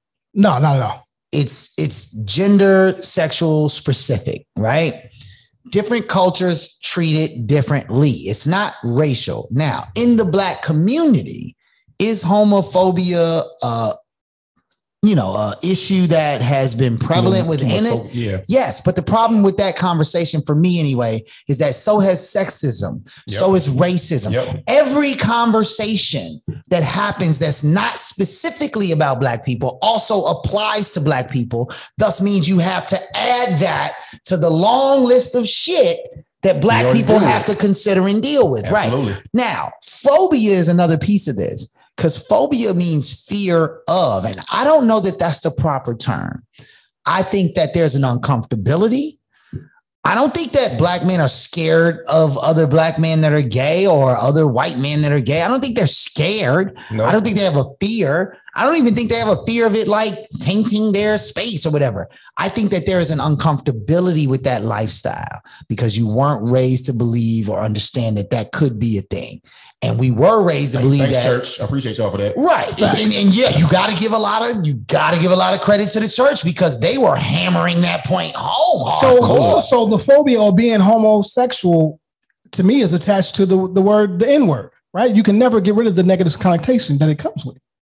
But they're working hard to get rid of the connotation of the phobia. Because we're accepting. Yes, right. Yes, absolutely, man. Well, no, that's not true. I mean, because they're accepting homosexual, right? They're saying no. I mean, I'm not saying that we absorb the same word. I'm saying that the idea of homosexual being a term. I mean, gay was the term at one point, right? You had words like sissy, like you had all of these words. No, I'm serious, man. You had all of these words. It's a stupid word. The F word. It's a stupid word. Right. Exactly. Right. You had all these words that they have lived through. Black folks went from nigga to African American. No, they went from nigger. They went from colored to darky, black. No. I'm talking about the official terms. Okay. Color, black, African American, Negro. Yeah, right? The 60s was Negro. All 60s Negro. Which is super offensive, right? Then you get the literate Black folks saying, well, we are from Africa, thus we must be African American, just like we have Asian American, Jewish American, Italian American, right? They got home to go back to. We don't. And then you got to a point where people said, no, forget all that. We Black. Like they went all the way back to Black, saying that this is the American experience, which is Black, that it has nothing to do with Africa because we were born here. Our generation isn't here. Bro. Exactly. So what I'm saying is that we're talking about two different things. We're talking about how people identify via terms for themselves, and we're talking about how other communities adjust to that. And I'm saying that I don't think that Black folks have some secret or individual struggle with homophobia so much as they have been raised, or we have been raised to think a lot of things about us, period. Right. We don't have a lot of trust in anybody. I mean, the Bible says it's an abomination, but I mean, the Bible says a lot of things are sin, and that's not even our half religion. the people standing up there saying it are committing those exact sins, gluttony, greed, all of it. Yes, no, big fact. I tell you what, too, though, and I'm done. I'm sure one day on this. To add to Kende's point, we're not scared of it. It's not so much that, but I think a lot of times the phobia may be looked at or seen as because I might be gay. And how it's viewed, I'm not gonna come out. I'm always gonna live a different life than That's a really good point. That's a really good point too. Yeah. And also we talked about this prior to the show, and this is important to say. What, inertia?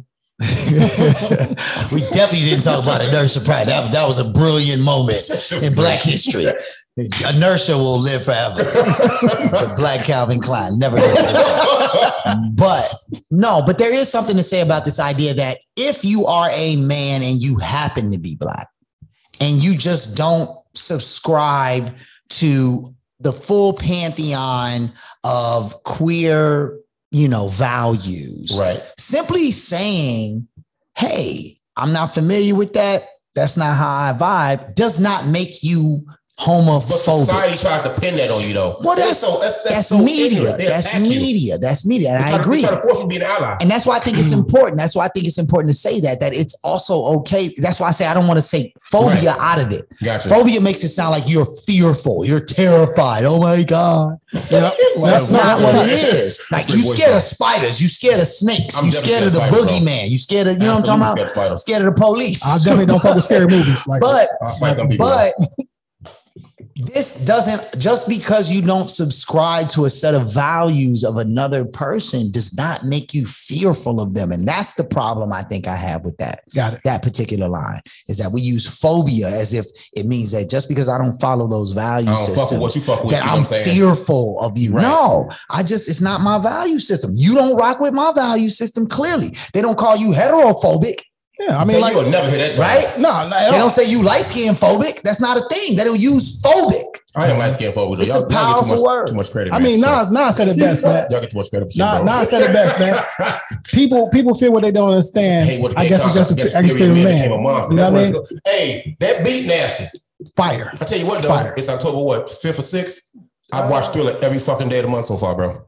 Thriller? I love it. I love the video on Halloween, bro. It's like 35 minutes. You be asleep at work half the time. What's going on? My brothers, before we got here, I also want to. It's close to midnight. I want to talk about this. I want to know, because I don't think this is talked about enough, right? Are we as men sharing the things that we wish women knew about us? Well, about them, I should say. Right? Are we as men sharing with women what they should know about them? Right? Does that make sense to you? Oh, you said it different. Those are two different questions. Right. So what you're saying is, are we telling the women in our lives we telling them what we want them to know about themselves? About us. Are we bitten to women? So you said them. So what you meant was us. So am I going to the woman in my life and saying, hey, I really want you to know this about me? That's what you're saying. Yes. Okay. Yes. I mean, I do that all the time. So I mean, is this person you're talking to, is this woman you're talking to even worth that? Depends on the relationship. I mean, let's assume. And then the type of woman you may deal with. Some women like to weaponize that kind of shit against you. You know what I'm saying? For in the future, but that's an old conversation. We've had the conversation already, man. I mean, you know what? If you can't share who you are and what you're going through, experiencing with your partner, bro. Yeah, you wasting life. You wasting time in life. So shit like doing like Jazzy Jeff on my motherfucking on the joint. Shit like this, right? To give you an example, right? Shit like we actually really want to be complimented too, right? Because women receive compliments all day because they're getting hit on all day, right? We as men like what that feels like. Give me another one. He said, give me another one. Just because I'm not talking to you doesn't mean I'm not enjoying my time with you. And maybe talking is not that we sit in a silent room, but maybe because I'm not engaging, maybe I'm just enjoying your energy. Chilling. Yeah. Right? Okay. Yeah. Let's see what else we got. I think we do. So here's the thing, right? Your partner, your mate has to listen. You have to understand that person you with. You know what I'm saying? Because I could be with somebody and I could not be talking to them and the TV be on, the music be on. I'm chilling. I'm happy that this person is there. For real. Like, okay, I'm cool. I'm having a great fucking day. But then I don't know what she's thinking on that end and be like, oh, he must be feeling the way in the mood. Here's another one, right? I really like to hang out with my friends because I love them, not because I don't want to spend time with you. Yeah. It's called a balance. You know, I mean, these are things. Balance. These are things. The original question is that do men do this though, right? Do men do this? You know, that's an interesting question. So is this a love language question again? It basically is, yeah. So? Whether it's active service, whether it's it's definitely a love language question. Yeah, whether it's because this is words of affirmation, right? You want words of affirmation. You want someone to tell you that they really love you today, or you want someone to tell you that they're thinking about you while they're at work. Look, right? Men have emotions. So that's a better question, though. You know what I'm saying? How how come it seems like, and we got to get out of here, that a man's emotions a lot of times are underestimated or undervalued? Oh, sure. You see what I'm saying? Yeah. I mean, I think that goes into the same conversation of like, it's a historical kind of space where, you know, we learn these you're not born like that. I mean, here's the funny one. You're not born saying, I don't want to tell you how I feel. We also don't know what we want to eat, right? Sometimes we don't know what we want to eat either, right? Some shit like that. I'm pretty sure I know. Yeah, the minute I'm hungry, I start identifying. A boner doesn't always mean I'm horny. Sometimes it just pops up. Did you say boner? This is what it's saying. Well, who put the white boy in the mind? No clue. Yeah, you know. No clue. Inertia. The North Pole, really the North Pole house. Literally. Yeah, what? So wait. So if your dick get hard, it don't mean you horny? Yeah, I disagree with that one though. You know? Yeah, all right. I mean, you could have had a horny thought. You know what I mean? Raise up, right? Maybe, but that doesn't mean you're necessarily horny. You just fuck. I drifted off real quick. You know what I'm saying? Okay, shit like that. Yeah, you went too far. The tabs on my phone tell me otherwise, though. Okay. The point being, I think the general part of this is that yes, do men need to share more of what they want from a woman? Yes. The reason why, because we are stuck with this spot where we feel like, and we assume that women want us to just be all stoic and non-emotional and don't share your feelings and don't that we assume that we've absorbed that way, yeah, we've absorbed that from generations of men who had to do that, like real talk, right? Like your dad, my dad, your dad, there were moments where they had to really go out in the middle of some super racist, super dangerous, super fucked up shit and come home and not have a space to cry that out, and have a breakdown, to still be strong in some space, right? And women have done the same. So yes, is there this conversation that men should be more open and more direct about what they want? Yes. And would that better a relationship if you do that up front? Absolutely. Depends on the person. But it's definitely a case by case. I mean, another one was tell us more about what you want in the bed. Right. Sometimes we may get in that thing we killing shit, and she, man, if you don't get your goof ass up out of here. I can tell you right now. You know what I mean? Can tell you right now. Talk to Mr. Ankles no joke. He about to come right now. Pause. Boy, listen. I'm just say here. You can read certain texts that are written by women and how women experience pleasure. And I would simply say that by reading those texts, you're more likely to find those subtle nuances and those subtle responses that you're looking for if you want to know. The difference is if you want to know. Exactly. Some cats don't want to know. Some cats just want to be able to say they did something and they out. Right. And they could care less about the results. But that's the same dude that's going to roll up in the joint, smack around a bunch of shit and be like, yo, I was in this joint. I did something. He said smack the Gucci flip. You know what I'm talking about? Like, yeah. Like, you walk in like, yeah, I was in this joint. Ha, ha, ha, ha. You saw me and actually had the worst effect. So the one that I really love is just because I joke about my emotions doesn't mean I don't want them to be taken seriously. Why would you do that, Dan? No, I joke about my emotions all the time. It's therapeutic. Yes. You know, okay. I'm positive you don't share your emotions with wham, bam, thank you, ma'am, type of motherfucker. Somebody that you actually had some kind of dealings or situationships or relationships. I might, just because I know I don't know you like that. And you don't know me. Well, I mean, how about this? I don't joke about my emotions, really. I don't. Like, if I'm telling you I'm feeling a way. What's your favorite emotion? Being mad. The fuck? Being mad. No, really, what's the emotion you least express verbally? I think I do a good job of expressing all of them, bro. I do. No. On some real shit. I do. No way. I do. You can't do that. You can't say that my favorite is mad, but all the rest of them are equal. I'm bullshit, bro. On the mad part. I hate being mad. It takes years off your fucking life. That's indeed. You know what I'm saying? I hate being sad because you know what? It puts a damper on your day. I don't. First of all, I love being happy and I love laughing. I love fucking laughing, bro. Sure. That's my shit right there. I laugh the dumbest shit on earth. You know, but I think I express everything equally and when I need to. I've grown to be that person. Maybe early in life, dog. I think most men. I'm gonna speak with I'm gonna stroke with a broad brush. Pause. I said a broad brush. I'm gonna let you live. I'm gonna let you live. We brush strokes. Yeah. You know what I'm saying? Bro, I'm the least one that it's you that everybody. The key word was stroke, but I get you. I with you. You know, I think we were all taught to mask certain emotions growing up. So you have to get to a point of maybe 25 to 30 before you start learning to deal with these emotions. Yeah, you want to be a real man, you got to suck it up. Pause. But that was a phrase y'all heard. Y'all heard that. Y'all heard that phrase. Don't act like you didn't. Well, why you defending yourself, bro? You ain't, because I know y'all heard it. Y'all was gonna bail out like, no.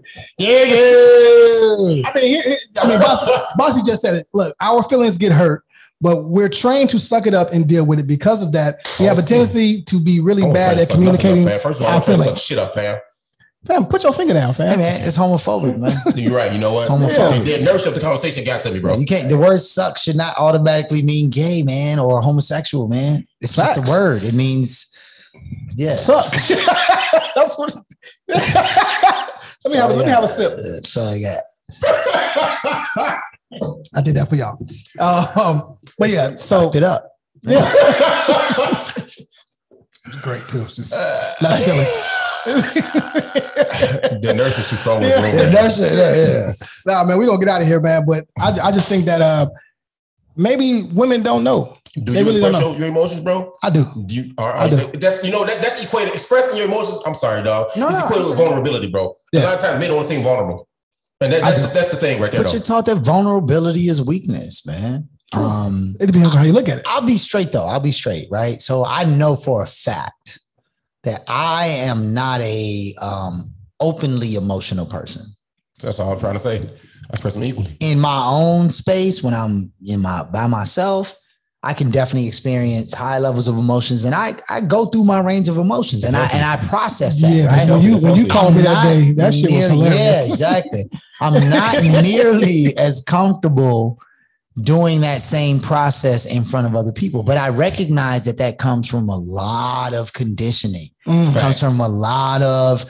I mean, look on some real talk, bro. I'm not 6'5", so if I'm gonna be a strong black man out here, if I'm gonna be a strong black man out here, I got a lot of extra compensation to do for the strong part comparatively, right? So for me to show that I might have, I mean, look, I've had this moment 100 times in my head on a number of bad decisions. If I get arrested tonight and I go to jail, I'm gonna be in there with some goons.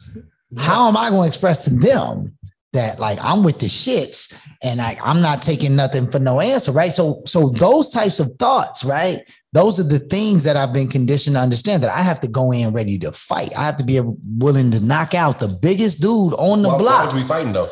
Because it's just jail. It just happens. Okay. Even if it's not jail. I'm trying to paint you to the corner. You know it, right? Yeah. Right. Are you a genie? You a foe? You neutral? Where you at, Lord? What's happening? Right. You on the right fist or the left open hand? Where you at, fam? No, but I'm just saying in general, that does come with, I think that not just black manhood, but manhood in general. We've been conditioned to believe that we have to be able to fight for someone, if not yourself. Right. Right. And so when you express emotion, you express potential weakness to the enemy or the op or the whatever that is out to get you, even if it's the woman in your life. Right. Don't take advantage, right? Yeah. To the person that you're being vulnerable to, don't take advantage. It's supposed to be a secretive space. I'm gonna be 100 with you. I still think you shouldn't express your personal, deep emotions out to the public. I get that there are people out here that are like, yo, but that's what makes it freeing and that's what makes it available. I'm not knocking that. Like on social media? Yeah, because to me, that's like that self-fulfilling prophecy, right? Like the person that posts, I just donated $1 billion to the Black Children's Fund, right? Damn. Why did you post it? Mm-hmm. If you really cared that much and that's all it was about, it didn't need to be posted. No. You posted it because you wanted some value in return for that. Yeah. So it's the same thing for me, man. People out here like, yeah, no, I'm very open. If it's very personal and deep like that, it's not supposed to be for the public. Personal and deep. And so the idea of empowerment, I understand that. And I'm not saying that anybody that does it is doing anything wrong. I'm simply saying me personally, I keep my personal shit personal. And it's that simple. Right. And I do expect and I do understand that I have some unlearning and some unconditioning to experience, but I want to do that personally. I don't want to do that out in the world. Bro, this is one statement. We will never unlearn. Boy just picked out his whole everything. Frederick Douglass right before we got off the show. My mama. Morgan Freeman. We'll never unlearn all the conditioning, Joe, before our death day. I don't think so. It's almost impossible. It's generations on top of generations on top of generations. That shit, bro. Well, that's episode 67, man. It's a wrap, man. I want to go ahead and thank y'all for listening. Turning your dial, going to our app. You know what I mean? We're everywhere. Please continue to subscribe. He meant the website. No, I meant the app. Like, you gotta go to Spotify. It's not our app. Spotify is the app. It's my app because my shit on that. What you mean? All right, whatever. Anyway, go to the website, www. Word Bank failed them. thecornerconvo.com. Number one podcast in Chicago, man. Look up Inertia, you gonna see this boy's face. Yo. Thank y'all for rocking with us, man. We appreciate you. Everybody that subscribes week after week, all of the views, Facebook page, everybody around the world. Oh, man, I can't wait to make this commercial. We out. Yo, we definitely doing that. Inertia. The bottle gonna be a frumpy. I don't like the word frumpy. Wait, gonna have his knees, cut out. He's gonna be holding a basketball, but it's gonna be like the miniature one, like the 12-year-old basketball. We're gonna do a whole translation. Four guys,